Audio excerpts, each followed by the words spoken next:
दिनवे में चंदा उगल बाड़े छत पर उड़तानी सपना की रात पर।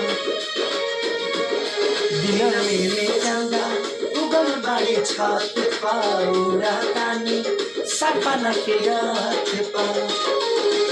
मोहब्बत के पानी ऐसा, मोहब्बत के पानी ऐसा फेंकल से बीच के ले गई दिल, ले गई दिल हमारी ओढ़नी से खींच के, ले गई दिल हमारी ओढ़नी से खींच के।